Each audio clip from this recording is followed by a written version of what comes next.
also some colleagues who work at the department. I see Kristen Allen from ODRD at this as well. And we're also joined by our partners at Acadience, Elisa Dorman and Eric Howie. Thanks for coming. Eric and Elisa will be doing the bulk of the work this afternoon. We're just doing some quick intros. First off, as we had said last time at our first administration webinar, we just want to thank you. I know this is a busy time of the day, busy time of the year. Thank you for taking an hour out of your day to attend this results interpretation webinar. Next, why are we here? As we mentioned at the last webinar, we are here really because of Section 1014A, 1014T subsection A of the CGS that requires all public school students, all public school districts, and serving students in grades K through 3 must be administered a K-3 literacy screening assessment 3 times a year. And this is for to identify students at risk of dyslexia or other reading related disabilities. Again, this is we are executing the Section 10-14T in the Performance Office. Next up, regarding support materials, we have our website, our K-3 literacy assessment website, where we are piling all our resources in, which contains the menu, our revolving FAQ, upcoming events, all can be found there. I can drop that in the chat here in a minute. Also, we do want to mention that as far as the data collection plans for us, although we have mentioned this, we just want to revisit this fact that we will be working directly with Acadience. So students who take the test in the winter window, we aren't collecting the data for the fall window, but students who collect the data or submit the data in the winter window, we will be working directly with Acadience to pull this data in. So the work on your side that for us to collect from you is not going to be the case. It's going to be our job to work with Acadience to do this. So take a big deep breath. You're off the hook. All's good. That's our job, because this has come up several times from several districts just recently. We want to emphasize that really your job is really assessing the students and not worrying about the data collection side. Okay, I have said enough. I am going to turn it over to Elisa Dorman from Acadience, who's going to talk about data interpretation at the beginning of the year. The CSDE team will be remaining on the call if there are any sort of more policy CSDE related questions that pop up. Thank you. Thank you. We appreciate the opportunity to be with you again today. We're going to take a walk through some of key points that we often talk to users about at this time of year when it comes to data interpretation and sort of setting you up for success using the results gathered from the Acadience reading screener. So with that, my colleague Eric Howie and I will walk you through these slides, and we will also be monitoring chat for some specific questions. So just to ground us, and again, there are really 4 main use cases that we like to emphasize for Acadience Reading K6.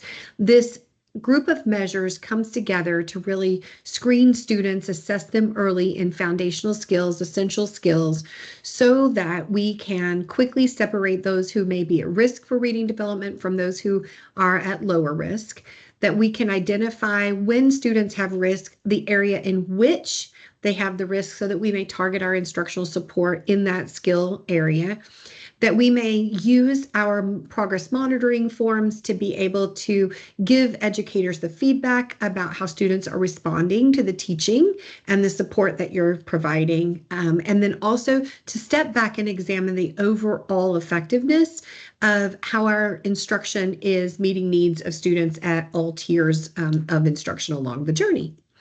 And with that, we want to just show you our key indicator measures. So on the next slide, we highlight the measures by name. That's what you'll see in the first column, and then the skill in which the measure is mapped. And the reason we do this is because the column on the right is what you're teaching, and that's the foundational skill students need to be able to acquire and have enough evidence of that acquisition to know that they're on track to becoming readers. And then you'll notice that our acronyms simply represent how we will assess that briefly and efficiently in a minute's time for most of these measures. We have a couple of indicators of risk that are also included here that add more information above and beyond direct skills that can be taught. And we include both letter naming fluency as well as rapid automatized naming in that category. On the next slide, what we wanted to remind you is simply that the benchmark framework is our first approach to interpreting the results from Acadience. This benchmark framework actually creates what we call criterion reference targets. So we've studied them, they're empirically derived. They are criterion referenced in that they are about measuring a particular skill, something we can teach, something students can learn. And they end up having descriptor terms and placements categorically that allow us to determine what is the lowest point of being okay on any given measure, such that we can predict that you'll be okay in future measures or skills that are being measured. And so every time we talk about a benchmark, we talk about it in three parts: the skill that's being measured, we talk about the level of performance, and the time of year. So if you look here at the benchmark categories, what you'll see are the 4 descriptor terms that we commonly use for these measures. We use at and above benchmark to represent students who are on track, who have met the criteria that we have for the lowest point of being okay. The odds or probability of meeting future outcomes is present and demonstrated in their performance here. And the level of support that they need is essentially continuing to deliver good, effective, tier 1 support. They likely need no other support to achieve the outcome. But the lower categories here, below benchmark and well below benchmark, begin to expose or elevate for us risk that the student has. The probability of achieving a later outcome decreases as we go towards the lower end of the continuum here. Below benchmark has students who are close but not quite there. Some will go on to make the benchmark, some won't go on to make the benchmark. So to help improve their odds, we want to be able to give strategic support to those students. And to the students in the well below benchmark category, we know that the probability is subsequent outcome without being able to intensify our supports. So these 4 categories not only give us terms that we can reference against the benchmarks, they also describe for us what is the level of intensity or support that is needed in order to help the student to be able to achieve the intended goal or outcome. So as we continue in this idea of benchmark frameworks, the next slide simply shows you the reference document that you can find. It is included in assessment manual. It's usually included in all of our training materials, and it just illustrates this idea of a continuum for each of these measures and score types across every grade and time of year. You'll be able to see in this one visualization that benchmark framework using those categorical descriptors and using those cut points and probability of success. You'll be able to identify when you need to engage in support for students and or intensify support based on their level of risk. The next slide really just helps us set up the next section of what we're going to be talking about today. The next section is really about database decision making. We are advocates for the use of a process of both collecting data and then using that data to make informed instructional decisions educational decisions about where we prioritize our resources and our time and our tools and our talent. This is how we come together to improve outcomes. These data-based decisions should help us to identify the needs. It should help us to set important goals. It should help us to differentiate when needed. It should help us to measure effectiveness and ultimately review the outcome of how we've performed across the period of time. And all of these good decision-based, sort of data-driven decision making should be applied to both the individual student as well as to the system as a whole. These key points here should be applied in reviewing data at the different levels that we can see out of Acadience data. The next slide really helps us to think about this in a framework we like to use. So in this framework called the outcomes-driven model, it is simply a decision-making framework that we use at Acadience. You may have a different decision-making framework, and that is just fine. What we're advocating for here more than anything is that you don't just collect data and put it aside, but that you action on that data. And the way that we like to do that is by helping you see the relationship between data collected at a particular time of year using one of our two forms of tools, either the benchmark assessment or the progress monitoring, in order to be able to have the greatest amount of impact. So if you'll look with me here, you'll see on this graphic that in the upper portion of the graph or the image, you will see the benchmark assessment period and the data that we would collect 3 times a year represented in sort of the blue area. This is when you would use step 1 and step 2 to both identify students who may need support and to validate any needs that you see that are inconsistent with other data you may have for that student. Then the next step 3, is when we begin to plan our support and implement that support. And you'll know that step 3 falls into the lower category here in the sort of diagram. And it fits in the lower category after we've screened. Now we're using that data to help plan. Once we have a plan, what we use is that progress monitoring data that helps us be able to iterate the cycle that is between step 3 and 4 and step 3 and 4 and step 3 and 4, which is plan and implement, evaluate if it's working or not, modify and change the plan and go do it again and go do it again until we find that students are responding and that they are on the trajectory to meet their outcome. And then you'll see step 5 returns back to the top. And that's when we come to the next time of year period for screening at the benchmark window. So beginning to middle of year is reflected in this diagram, and then middle to end of year can also be reflected in this diagram. It's sort of like you run through this twice, once at the beginning of the year to the middle of the year, and once again from the middle of year to the end of the year.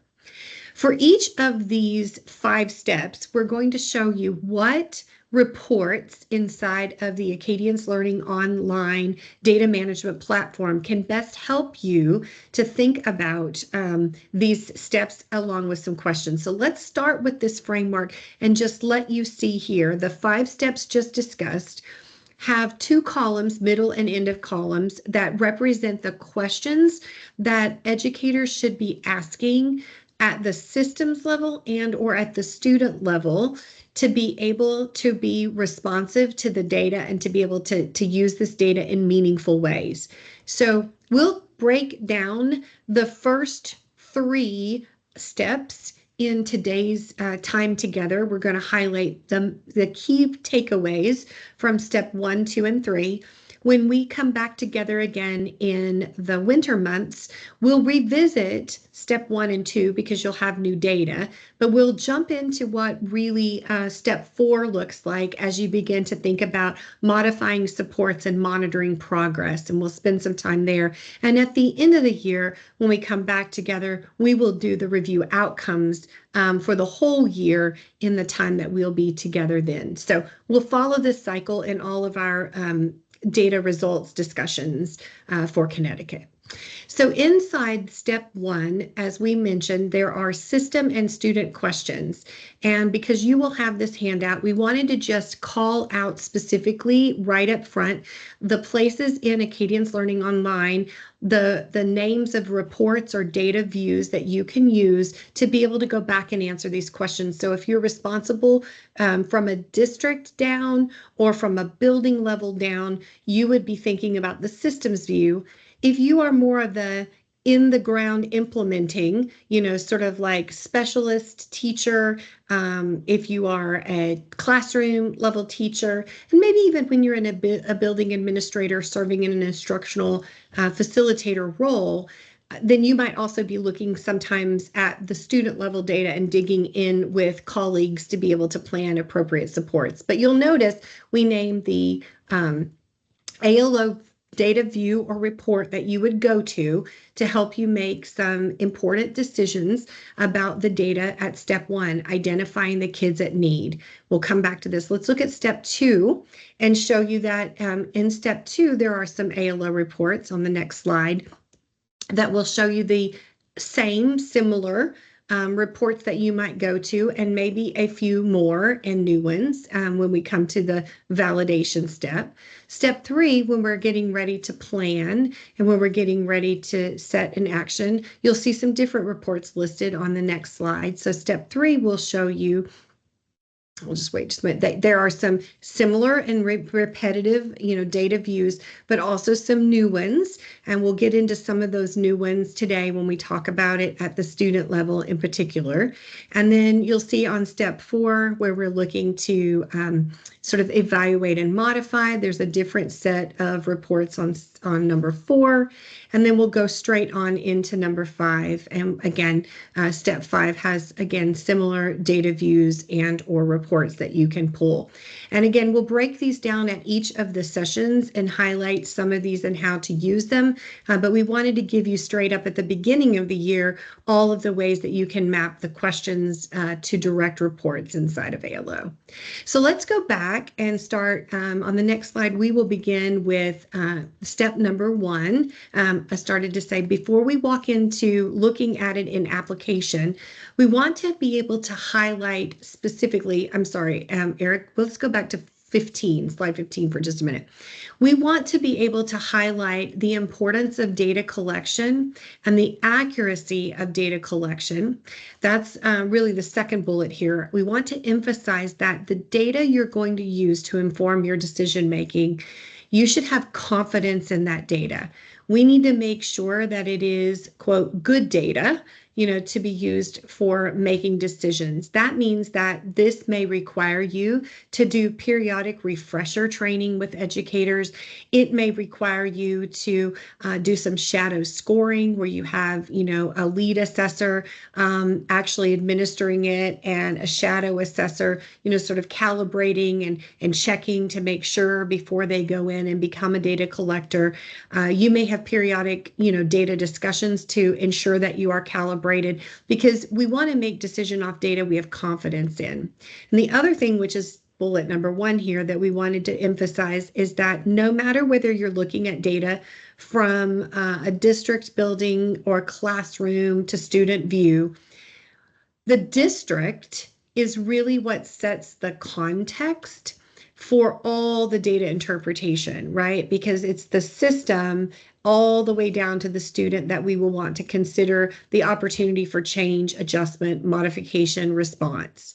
So the number one thing to say when you're looking at your data is if you have the majority of students in any particular grade, classroom, school, whatever, that are in the categories that we say below or well below the benchmark, so they're not at or above benchmark, and you have an overwhelming majority of students in those lower performance categories, we won't be able to intervene our way out of that. And so we would need to have a systems approach to being able to change that outcome. It won't be individual students through intervention or small group instruction that will shift the whole system when the majority of the system is not on track. We'll have to do larger, bigger shifts across the entire grade level or building level, or even across an entire district for that to happen. So now let's, Eric, go into the next slide again. Thank you. Where we have the same table, but we're going to highlight on slide 16. We're going to highlight the, if you'll click once, we're going to look at the questions at the systems level. We're going to focus here, are there students who may need support? And if so, how many students need support? So we're going to look at this in application. On the next slide, slide 17, we're going to look at a little school that we call Delight Valley. Delight Valley is a sample school in a test or demo account that we have. We use it for our training. And so Delight Valley has a what we call benchmark overview data viewer report that we would begin to examine. This is a distribution graph. It's going to show us the data that we have against any time period, beginning, middle, or end.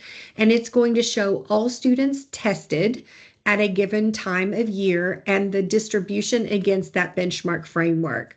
So if we go into the next slide, what we'll be able to see is that when we ask educators to go into the data as a first pass through the data, we ask them to start with the composite score. That is what ALO is already filtered to view first. So when you land on a dashboard or when you go down into the benchmark overview down at a school level, you will see that aggregate view of the composite score first. And we're looking to see the total number of students tested. That's in the below the arc. You'll see a number. That number represents total kids tested at that time of the year, in this case 78. And then what you'll see is the number of students distributed across those categories below, and well below benchmark is divided by a solid black line from the at and above green and blue zone. So you'll see a thicker line that divides the two halves. And we're wanting to have more students, of course, on the green and blue sort of distribution, fewer students in the yellow and red distribution. You'll also notice that there are dividers between each of the colors, and there's also some shading on the outside and or on the inside that allows you to combine those two groups. So let's look at this for a moment together. Let's first look at in the next slide, there we go. We can also filter, thank you, the composite, to look at just one section at a time by hovering over that section. So when we're hovering over this section, like the red and the yellow zone, what will happen is you'll pop up with a pill, is what we call it, and that's the contained capsule in each of those frames, thank you, that ends up showing on that pill, there are 23 students. That's a number to the left of the pill, and that represents 29% of the students out of the whole 78 that tested, and they found themselves in that well below benchmark category in need of more intensive support. We can see also the list of those students by hovering. The next is the yellow zone. So that same display, you'll see a pill. It will represent that sort of performance band. It will give you the number and percent of students that fell in that range. You'll see also the same applies to the green and the blue zone. This allows us to be able to see quickly the percentage of students and or number of students that need support from us now at the beginning of the year.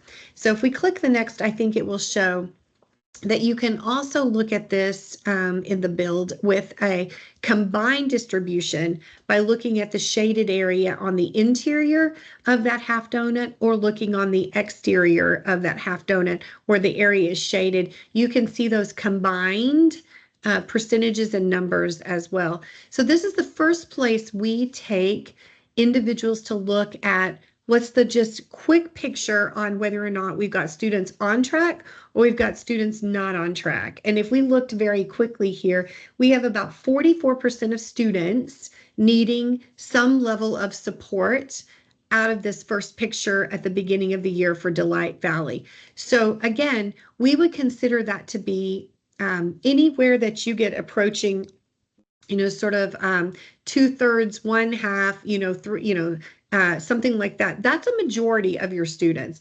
When you're sitting there with, let's say, fewer than 30%, 20% of your kids not on track, those are situations where you might be able to work in individual supports and or small groups. But when you have approximately half of your entire grade level in need of support, this becomes an approach that has to be system-wide. So in this Delight Valley, it's a change we have to make across every single grade, every single classroom in this grade in order for us to have impact. So on the next slide, we can also do this very same thing by drilling down outside the composite score and looking at the results at an individual skill performance level, so that now we know there's a large number of students who need support, but now we're drilling down to see in which skills that we would be teaching for that grade and time of year do they need support. So at the beginning of the year, first grade, we're looking at phonemic awareness as one of those measures, skills, and phoneme segmentation as one of those measures. And as we're looking here, we can see that there were about 38% of the students who left kindergarten and came into first grade still having some need in the area of phonemic awareness. And we will want to attend to that, because if we don't attend to that, then those students would continue into the middle and into first grade and possibly the beginning of second grade, still having some, if you will, unmet needs in phonemic awareness that will creep up later in other areas of literacy, whether we see that through the relationship of sound symbol, whether we see that in the relationship of spelling between, the phoneme grapheme and its representation in printed written word. We'll see these deficits come back up again if we don't attend to them. So this is an example of how to drill down a little further after we get to the composite score to see how students perform on individual measures, which represent particular skills being taught or might need to be supported at that grade. In the next example, we have another one with our measure of nonsense word fluency, which is a measure of the alphabetic principle and early phonics. And as we're looking here, it's the same thing. We're drilling down and we're trying to see what number or percent of students in this grade still need support in this area of basically just seeing a letter and being able to match its sound. That's one part of this measure. And or being able to, in the next slide, be able to hold a whole word's read, being able to blend those words together as sounds together to read as words. And so you can see that each of these represent a score with a benchmark performance band, and they represent what we would need to be teaching and or supporting for the group of students that we've identified may be falling behind. So in the next one, we're going to summarize this data by saying that in a systems level view, and the system sets our context, we know that between the composite score and the key measures that we would look at the beginning of first grade, between phonemic awareness and the alphabetic principle and early phonics, we have between 35 and 42% of students needing support. And since this is a relatively large number, we may need to make some bigger changes at the systems level, not just working in one classroom, not just working with a few students, but something that would have a much larger or greater impact to get the biggest shift we need to get kids back on track. So the reason we wanted to share this with you is because we believe that for any educator who's about to think through this, we need to start with the view of what does the whole look like at the systems level, and now we'll get into the parts when we think about individual student data. So the questions here are, now we know there's a number and percent of students who need support. How do we find out which students need support? How do we get into that area of need? So let's look at the next slide to just sort of call out a data visualization we call the student list. It's a data view inside Acadience Learning Online. And in it, it allows us to see every individual student, either across the district, across a building, across a class or a group. And it allows us to be able to see that individual student's performance on the composite score. It allows us to see their individual performance on all the measures that are being additive towards a composite score at that grade and time of year. It allows us to see where they have relative strengths and where they might have relative weaknesses that we would need to target. And it also, ALO allows you to do a lot of filtering of these data views so that you can get into just the right slice of the data that you need to see for any given individual student. So if we look next, there's a set of questions that we sort of want to highlight again. The first thing that we would want to do from a class view is the questions we'd want to ask are, next slide, please, which students have scores below or well below the benchmark on the composite score, and which students have scores that are in one measure only or more than one measure that are below or well below the benchmark, and are there students who may have performance that didn't necessarily identify them at risk, but there's something that you've observed in that data that lets you know you might need to keep a careful eye or watch on them. So let's apply that to our next data view, which happens to be the same student list kind of visualization. And in it, we talked about the first thing we want you to do is look at the composite score. So if we click here, we're going to see that we can highlight on the left column.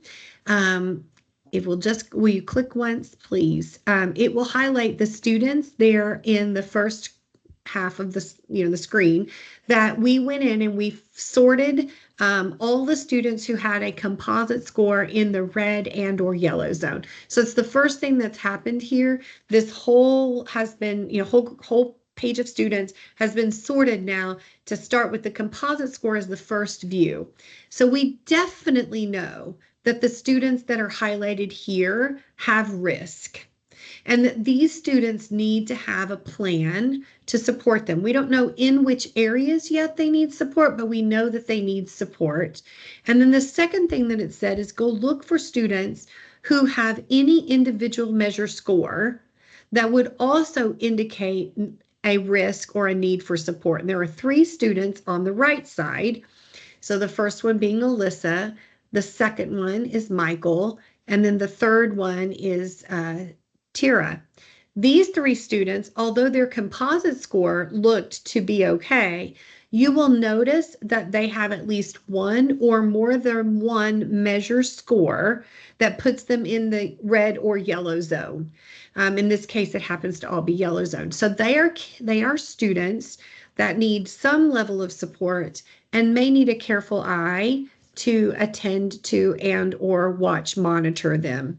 Students who tend to fall right on the cut point between, one level of risk and another level of risk, those are also students that we would want to at least be mindful of as we're planning next steps and instructional supports. So let's look at the next slide again when it comes to what we do with step 2 validation.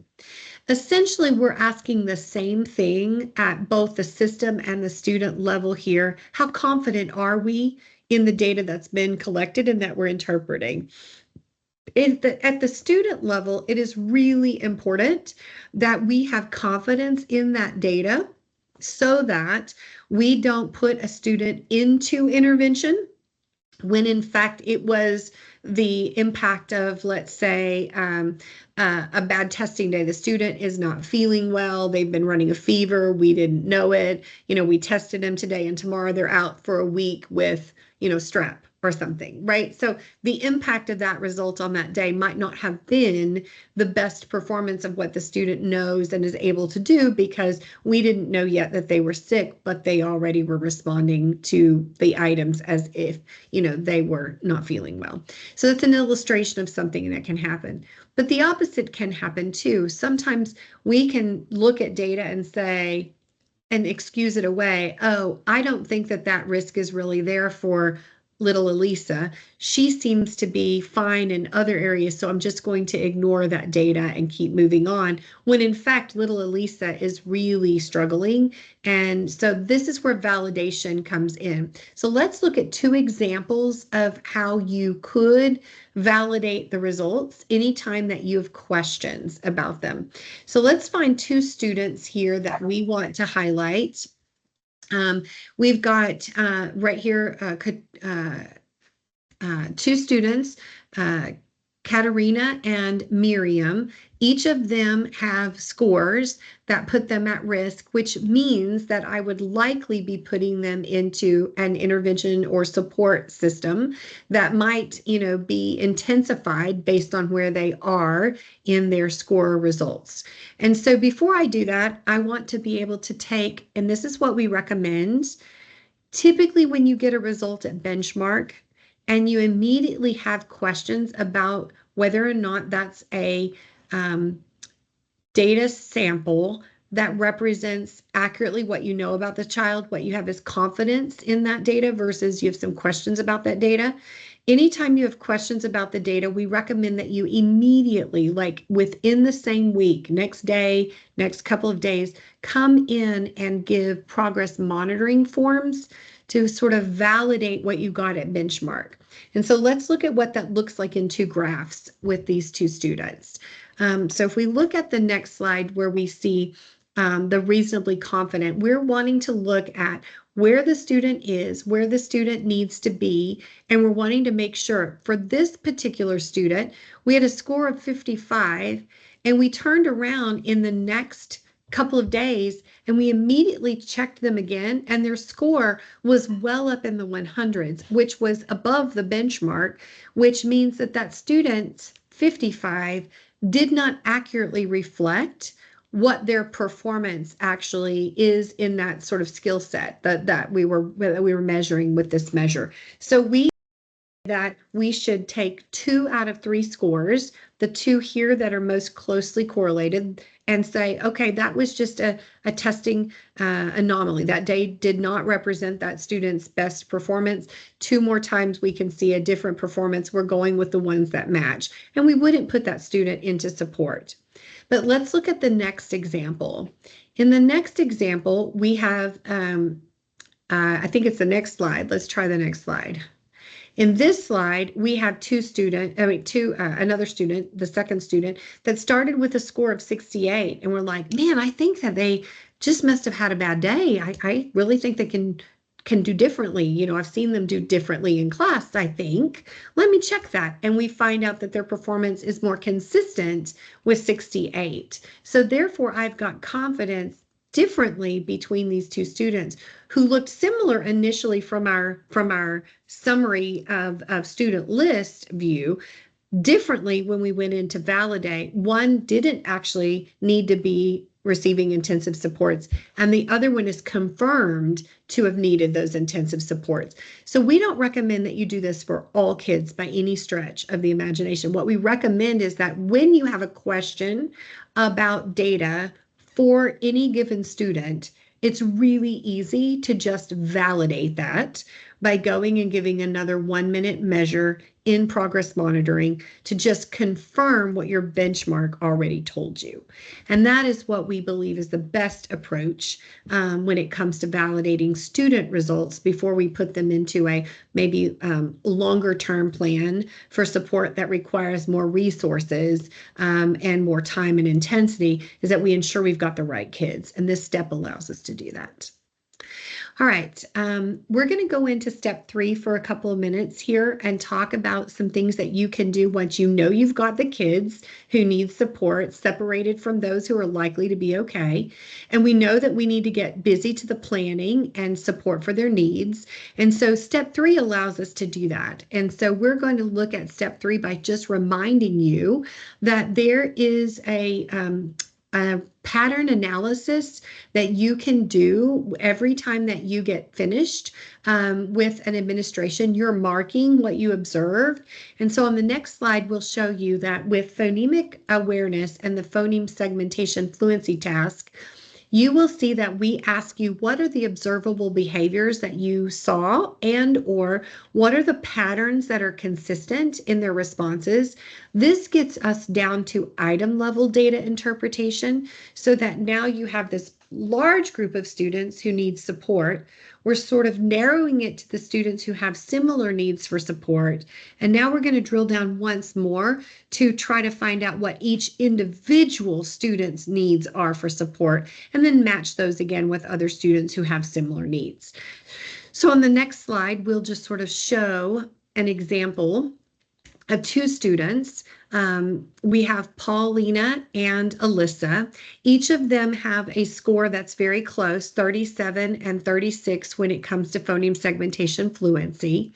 If we go to the next slide, we're going to see that the first student has a response pattern that looks like this. They got to 37, the goal was 40, so they're almost there, but not quite.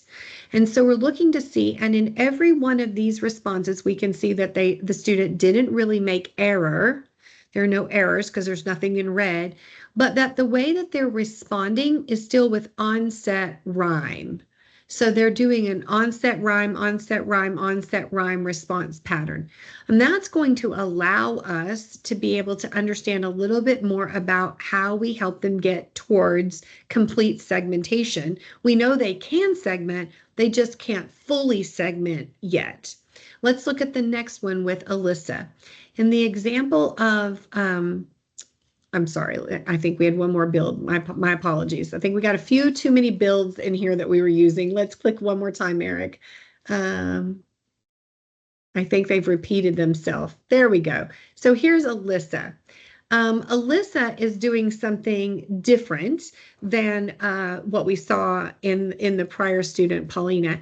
Alyssa's actually getting more complete segmentation. You can see, but her fluency, her rate of being able to respond to that is just not as automatic. So she can hear all the sounds to segment them, but she's just not doing it with as quick and with automaticity and the sort of speed that gets her to the target of 40. She's not making errors. So although similar, we would say she doesn't segment all the blends in the words. That's where she would be left back in some of those endings. So let's keep going and look next at the two, again, summary of the students. By using response patterns, we are able to see what each of the students can do. We can see what they have similar to one another. We can see where they are different, and we can see how this might inform our small group or targeted interventions for these students. The same is true when we go to nonsense word fluency. So if we were to go to nonsense word fluency on the next one, and we do the same thing, there's a pattern analysis that you can mark at the end of the minute that you've assessed the student. If you look here, you see another one for oral reading on the next slide. We're not going to show you examples of nonsense word fluency and oral reading fluency, just more drawing your attention to the fact that these are available for you at the end of every measure you've scored, so that you are able to drill in a little bit more and refine the information you have about any given student. There's also the marks that we looked at, that for every item that you've scored in ALO, if you score it digitally, you'll also have every item to review. If you're doing it in paper pencil, those items just remain in your booklet, and you can go back and analyze the booklet information and do the same pattern analysis that we've talked about here. So you have it in both formats, paper pencil and or digital. So on the next one, we just wanted to mention instructional grouping. Once you have identified the students who are at risk from those who are not at risk, once you've really honed in on the areas in which they are at risk, and once you have sort of teased out what they can do well and what they can't do as well, and how you might target support for them, it's time to put students into groups that allow you to best support their differences and maybe lean into and leverage their likenesses. And so this is where we group according to the content area, typically like reading. We look at a particular skill, like we looked at the phonemic awareness, and also where we would look to say, okay, what students just can be supported through whole group, but what might need to be moved into flexible, dynamic, smaller groups. So as we look at this, these are some things that are some just sort of, guiding sort of principles that we have that we like to have educators think about before they group with Acadience data. So scores should be looked at on the key measures for every grade and time of year. The error analysis that we just conducted should also be a part of what we are thinking about. Scores on other skills may also be helpful in refining your grouping. You might find a lot of students look the same and you need to break those down into smaller subgroups. So using other measures that are related to the same thing might be helpful. Additional assessments not Acadience may also help you refine how you place students, and also what you know about students, meaning I know these two students on paper look like they would be really well matched, but I know enough to know that they are distractors to one another and wouldn't be best placed in a small group together. So you always are using all of the available information to help you think about how you might group students. And on the next slide, we want you to know that within ALO, we have what we call initial suggestions for groups. So on the next slide, you'll see that we group into 4 categories. Those categories are for beginning, middle, and end of year. There's 2 key skills that we're looking at across each of those grades and times of year. We're separating the skills from those that are at or above from those that are below and well below.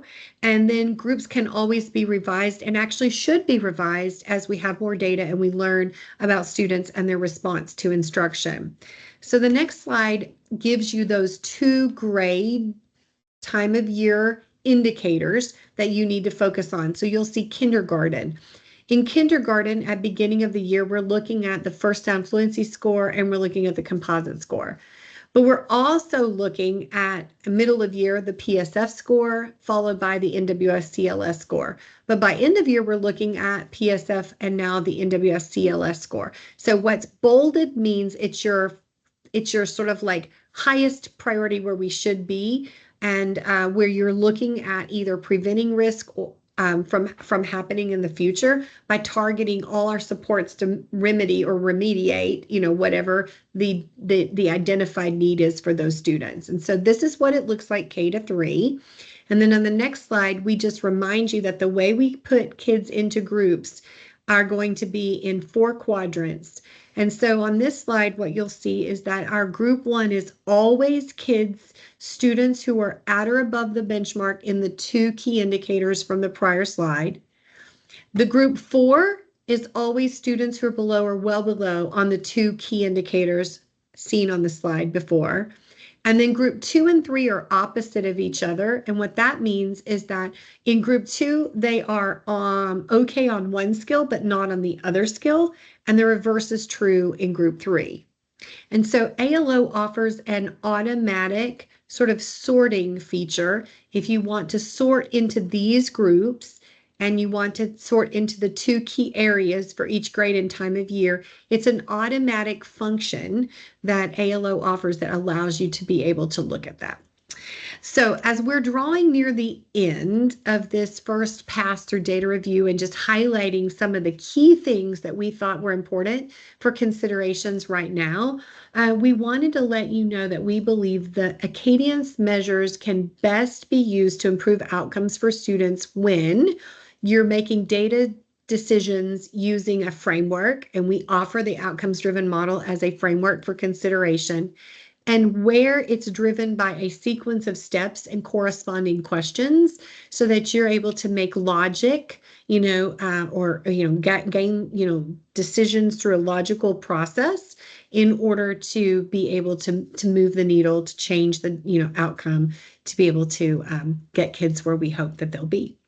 So last couple of slides, and then we're going to open for questions if you want to be formulating questions. The last couple of slides just allow us to remind you about a few resources. We have embedded resources inside ALO, just reminding you that there's a resource button and then some tabs that will take you to different links of things, the Help Center being one that probably has a lot of information that can help you navigate the system. The next slide really just shares a reminder that we have a training application. This training application allows for you to build proficiency with data collection and for the administration and scoring. So it's practice, practice, practice, practice. And we just want to share it again here with you in case you need to do some of that refreshing or recalibrating for good data collection. And then the last one just reminds you of our website. And it gives you our info at Acadience Learning email address at the top. And it just reminds you that there's a lot of additional information on the website under Acadience Reading and also under our papers and publications. So with that, I will open for any questions. I've been monitoring a little bit in the chat to see what questions might be here. And I didn't see any yet. So we have a very small group. So if you have questions and you want to just simply speak them versus type them, that would be great. We'll be here. Yes. Hello. Hi. I have a quick question about nonsense word fluency. Great. What can we I help you have with? quite a Mhm. few students who seem to struggle when those nonsense words end with a letter J, which is not a typical thing you would see in the English language. And so they do all kinds of funny things when a J is at the end of a word. And I didn't know if there was a reason why there were so many sample words that end with J, or if it was just randomized, or I wanted to know more about that. Sure, it is randomized. So let me tell you how we construct the measure. What we actually do is we take the pattern that we're wanting to measure, CVC and VC words, and we tell the the tool that we want it to generate words with these particular patterns and with elimination of particular consonants or vowels in particular order. Does that make sense? Where it would change. So everything that we want is for there to be only one correct corresponding answer for every letter and sound. So that is why, for example, we don't have some letters at the end of words because those might change whether it was a hard or a soft sound, right? And so we also place the vowels always in positions where there would be no question about the fact that they are always the short vowel.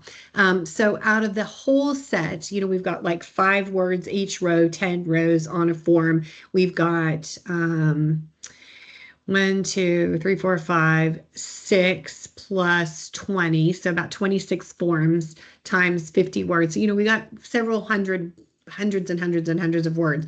So while it probably appears that happens frequently, it shouldn't really happen more than once or twice on any given form. And the reason it does is because it's just the way that those get randomly assigned to see if they have a pure understanding of the relationship between letter sound and if they have the capacity to blend those sounds together for whole words. We are in process of reviewing all of our forms and have been careful to look at things like that again, and also to be able to analyze data words that might have had a higher probability or likelihood of error. So we're doing all of those things right now as we anticipate a future, date of release of a refresh, or of those forms. So thank you for mentioning it, but that is how it's constructed. That is how we continue to review. And if you have a particular form where you think that there's a higher frequency than just a couple on a form that you're remembering, if you pass that along to us, then we'll examine that one specifically. Okay, thank you. Yeah, of course. Anyone else have a question?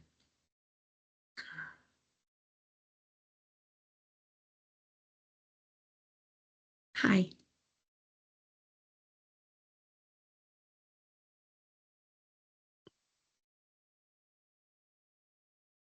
All right. Well, Elisa, seeing more questions. I don't see any in the chat either. I think we're good. We'll call it a webinar. Thanks for your knowledge and thanks everybody from the districts attending. As a reminder, We will be doing a similar workshop more geared towards classroom teachers after the winter administration.